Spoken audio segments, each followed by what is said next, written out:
this weekend, it is not only the final pay-per-view of the year, it is the final pay-per-view of the ESPN era. That is correct. It all started with Henry Cejudo taking on TJ Dillashaw at the Barclays Center in Brooklyn, New York. I was there. I was on the desk back then. But now it is the end of an era. It's the end of the year.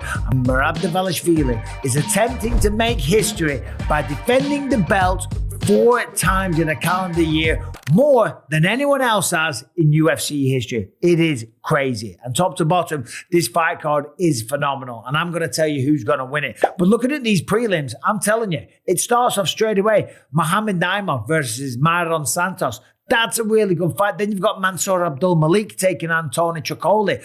I'm predicting a knockout there for Mansour Abdul Malik. I also think Ibo Aslan is going to get a knockout against Iwo Baranowski. I think that's how you say that. We got the return of Jalen the Spider Turner, who did retire recently, but now he is back. And I'm glad that he did, because he's one of the best strikers in the lightweight division. And he's taking on an absolute legend, Edson Barboza Jr. Edson Barboza, love this guy. Years and years of entertainment, unbelievable skills, black belt level jiu-jitsu. The man is a black belt. What am I saying? However, Father Time is undefeated, and as I look this up, Edson Barboza is 39 years old, and Jalen Turner is like 6'3" and in his prime.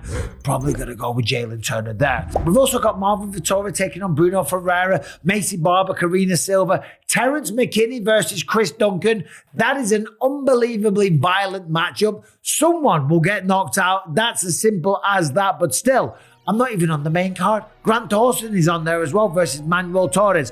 But here we go. Main card opener, pay-per-view starter, Jan Blachowicz taking on Bogdan Guskov. Now, Jan Blachowicz, former champion, had a very close fight with Alex Pereira. In fact, I'll be honest, I thought he beat Alex Pereira, but it was really close. It was a split decision. It could have gone either way. Then he loses a close fight to Carlos Ulberg. Now, Carlos Ulberg is the next guy in line to fight Alex Pereira. We know that Pereira's probably going to fight on the White House versus John Jones. We don't know that, but that's what's out there. That's what he's asking for. Jones is asking for it. Pereira's certainly going to take it, but Carlos Ulberg should be the next guy. The point that I'm making is that Jan Blachowicz, Mr. Polish Power himself, he's got knockout power, he's got good jiu-jitsu, the man can wrestle, he's very good.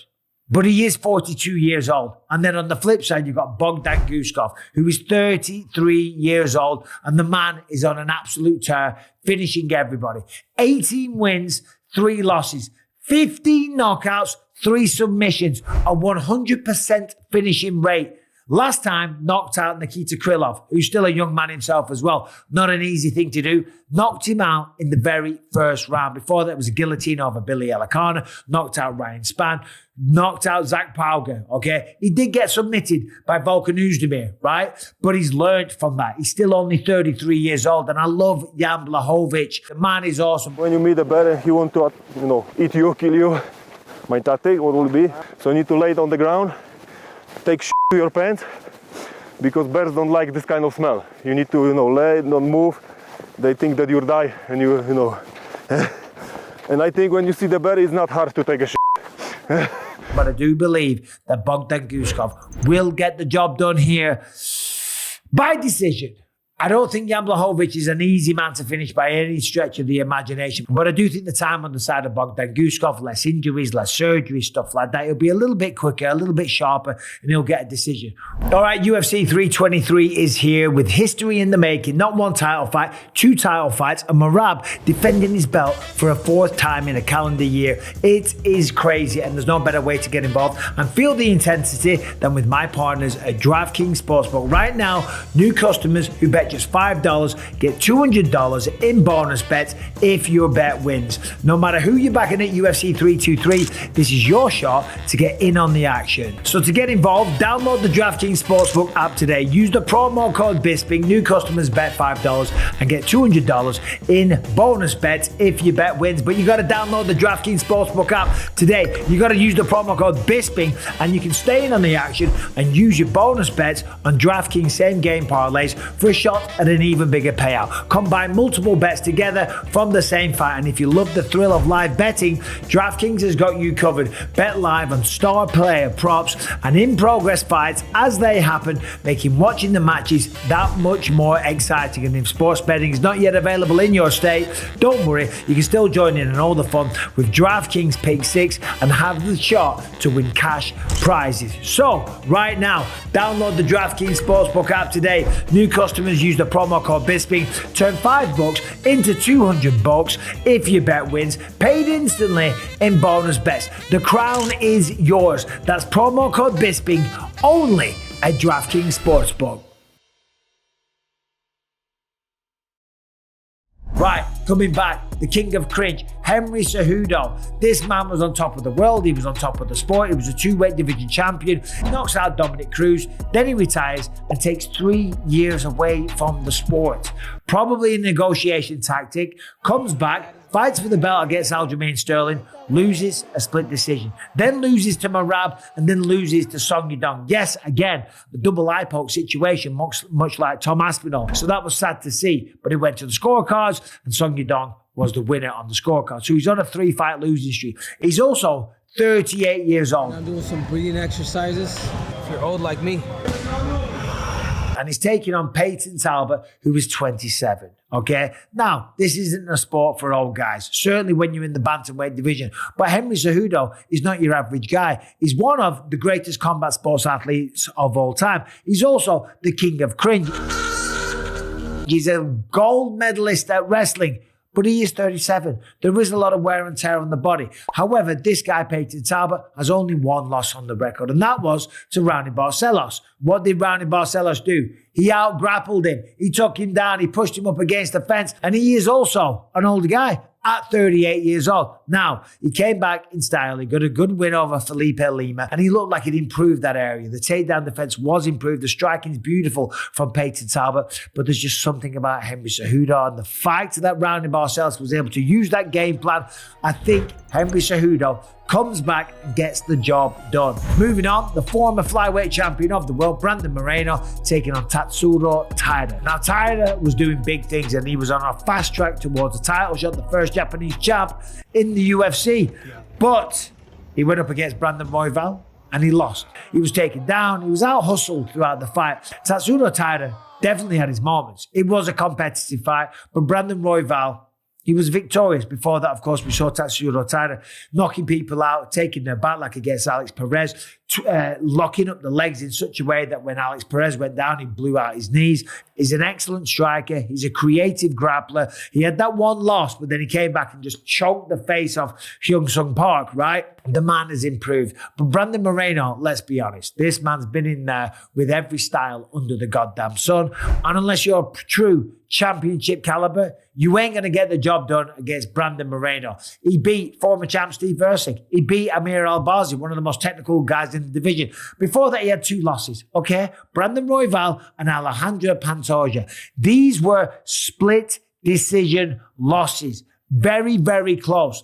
The only people that he's lost to are people like Pantoja and Brandon Royval, okay? Top of the food chain guys. Brandon Royval's the co-main event, okay? He's dominating this division. There's certainly no shame. And again, it was a split decision. I expect Brandon Moreno to use the boxing, use the footwork and the takedown defense to make it a miserable night for Tatsuro Taira. However, I could be wrong, but I'm going to go with the former champion. Brandon Moreno gets a decision victory. Moving on, it is Pantoja versus Joshua Van.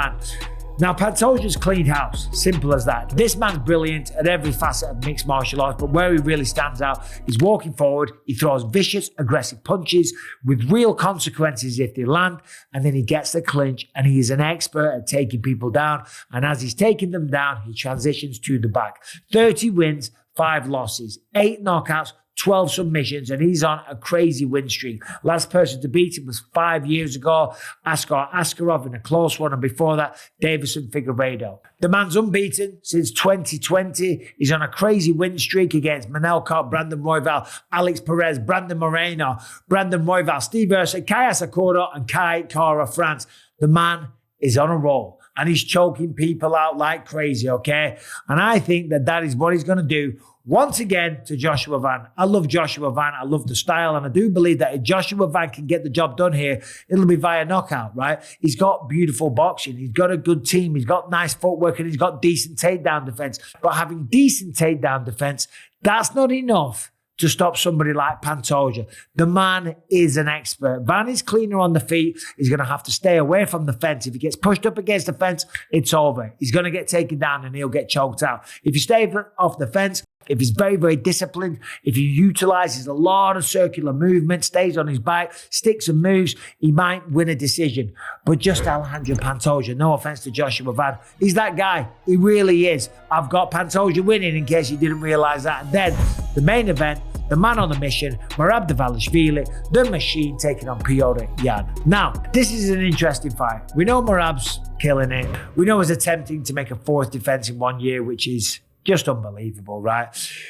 The work ethic that this man has, the fact that he's willing to go through these amount of training camps and then just the way that he fights as well. Non-stop offense right from the opening bell. Beautiful takedowns, of course, more takedowns than anyone else in the history of the UFC. Smashed George St. Pierre's record, almost smashed Corey Sandhagen's face in at the end of the second round, putting their hands together. The cardio's relentless, the output is tremendous, the man never stops. And that's what makes him so hard to deal with. Now, Petr Yan, when you look at him on paper, of course, he's on a 3-fight winning streak against some very good opposition, Marcus McGee, Davison Figueiredo, and Song Yadong. And as always in those fights, we saw stellar footwork, beautiful boxing, nice inside foot sweeps, okay? He's a very skilled mixed martial artist, and of course, he was a former champion. These are fought before, and all the numbers were on the side of Merab Dvalishvili, right? But there's a deeper story here. When you look at it, Petr Yan fought Aljamain Sterling. I'm talking about the second one, by the way, not the first one. The second fight, he lost that fight by a split decision. So he's no longer the champion. Then he fights Sean O'Malley, and he loses again, a split decision in a fight that could have gone either way, right? So now he's just in the pack. He's in the hunt. He's not a champion anymore, and he fights Merab Dvalishvili. This is a fight where maybe Petr Yan took his eye off the ball. Maybe he wasn't quite as motivated. Maybe he was pissed off because now Sean O'Malley's getting shots at being the champion and all these other people coming through, and he's just lost 2 in a row. So maybe he wasn't fully himself. On the flip side, Merab was on the rise. He was on the increase, and he went out there and he beat him soundly. He took him down. He outstruck him on the feet. He outstruck him on the ground. It was a one-sided decision in terms of Merab Dvalishvili. But you got to remember, Petr Yan is still a man in his prime. He's still only 32 years old, and he has wanted nothing more than a rematch against Merab Dvalishvili. But be careful what you wish for, because Merab truly is that guy. Listen, he's the better wrestler. He's getting better all the time. But is he going to be a little bit burned out? That is the true risk here. Now, Merab seems like he's superhuman, right? And he kind of is in many ways. I'm a huge fan of the guy. I love the way he conducts himself. I love the way he carries himself. He's just an awesome human being. It seems like non-stop energy, always in a good mood. Ah, so good, so good. Shows up every single time, trying to finish fights constantly, non-stop output, takedowns, strikes, you name it. The man is always working. But that comes at a cost. And 4 training camps in a year, it's not crazy, but it is maybe a reason why Petr Yan might just be a little bit more explosive. He is probably the cleaner boxer on the feet. He's going to have the better footwork, but the momentum, mentally, metaphorically, physically, in any kind of shape or form, is all on the side of Merab Dvalishvili. And he's already beaten him once. He's already proven that he can go out there and beat him once. And I do believe that Merab will beat him once again. I think Petr will have some moments. He's a world-class fighter. He's a former champion. Of course, he's going to land some shots. You can't go in the rain without getting wet. You go in a world title fight against someone like Petr Yan, you're going to get cracked in the face. But will it be enough to beat Merab Dvalishvili? I don't think so. I think Merab makes history. I think he defends the belt for 4 times in a calendar year. And I also think he's probably going to be back in the octagon at least by spring, because that's just the kind of cloth that he is cut from. Thank you for watching. Let me know what you think about all of my predictions in the comment section. Please subscribe and ring the bell. See you soon.